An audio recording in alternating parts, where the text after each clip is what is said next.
Danny Ainge surprised a lot of people when he traded away the first overall pick to go down a bit and to still select Jayson Tatum. Ainge says that Tatum was the right choice for the Celtics, and based on his preseason as well as summer league performances, Tatum's been looking really good, and I think he has a lot of potential as a two-way player.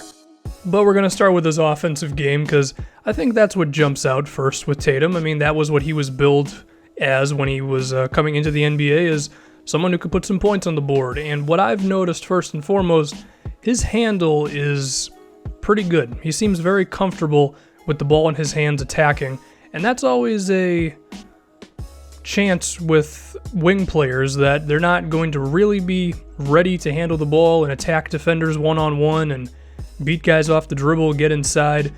Tatum's handle is pretty solid. He's also got potential as a cutter, and I would say his athleticism has actually been a bit better than I thought it was going to be. His speed when going on the break, as well as his verticality attacking the basket. So Tatum's already looked a little better than I thought he was going to be. And when you have a guy who's 6'8", with his abilities of finishing around the basket, shooting mid-range, and shooting three-pointers, which we're going to see a little bit later, combined with that handle, I mean, Tatum could be a really effective offensive player. He's garnered some comparisons to Paul Pierce for that craftiness. I think that is a fair comparison when we're looking at how smart he is of an offensive player, and just plays like this one, noticing with not much time on the clock that he still had just enough of an opportunity to beat his guy on the closeout and get a good finish at the rim. There's also the low post game, and usually rookies are not that polished with their back to the basket. They may show some talent, but to go to it consistently and hit these type of shots that he is attempting, that's some impressive stuff. And if he can progress on this and really focus on it for the next few seasons, he could end up being one of the best post-up players in the league. Because these are the type of shots that it usually takes guys multiple years to start just attempting, let alone actually making them. I mean, I remember Kevin Durant said he had to work a lot on his turnaround jumper to where he could take these type of shots, and Jayson Tatum's hoisting him up in Summer League. And this is where that craftiness really begins to show itself. He can hit turnarounds, he can create an angle and hit a contested jump shot.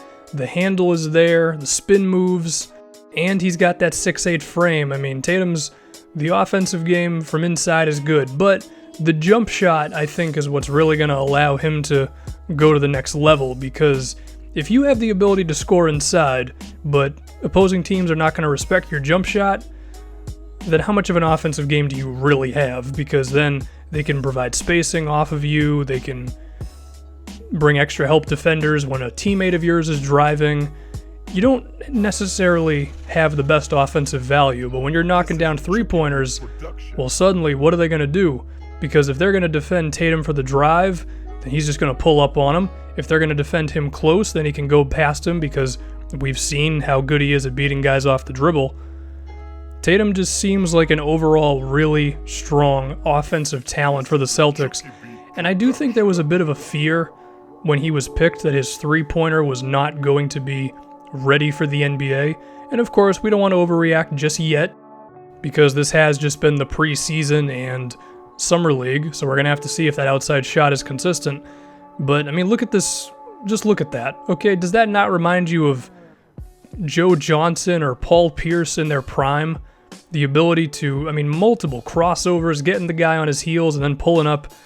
So Tatum's offensive game to me is just, it's impressive. But of course, as the title of this video says, I think Tatum can be a special two-way player, so there's more to it than just his offensive game. Let's look at some of the other things he appreciates. And one of those is rebounding. He was a strong rebounder in college. He's not just a rebounder in the sense of he's around the basket because he's playing the small ball four or whatever.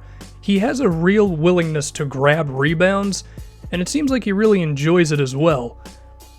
And what I like the most is after he grabs the board, he immediately goes out on the fast break himself, and because of that good handle, he could initiate some offense. And I don't know where his playmaking is at the moment, but I'm sure he can get to a point of being good enough to where he could grab the board, take it out, and then make a play to a teammate, because as of right now, it seems like he's just kind of bringing it past half court and then getting it off to his veteran guys.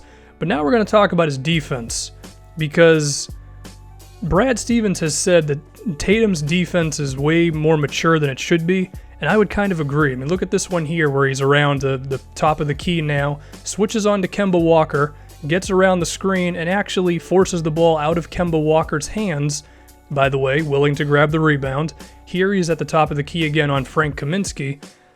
I like the arms stretched out, switches on to, I believe, Dwayne Bacon, gets around Dwight Howard. And a lot of this may not seem the most exciting in the world, but the fact that Tatum is so comfortable playing defense, the good contest there, a lot of the time rookies don't know what to do. They're a little lost. They don't know, should they switch? Where's the assignment? Should I provide help here? Should I stay on my guy? I mean, Tatum's at the free throw line right now, and he's just so ready for whatever occurs defensively. Switched on to Kemba Walker again, ready to force the pass out, because Kemba could have just shot an easy layup there. Also helps out on the Dwight Howard shot right there. And I think we really see Tatum's smarts defensively on this one, because he waits just long enough for Gordon Hayward to get back onto his guy before he goes back out to Frank Kaminsky. Once again, switches on to Kemba Walker well.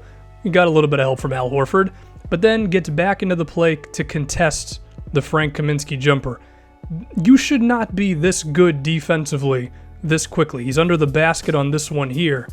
Gets around all the action there, able to stay on Kaminsky. I mean, I think it's safe to assume that Frank the Tank has a strength advantage on Tatum, and that was actually a foul, but still, I think we should give him credit for the effort on that one. His ability to switch, it makes sense given his size, but his smarts as well to get back onto Frank and take the pressure off of Kyrie Irving down low.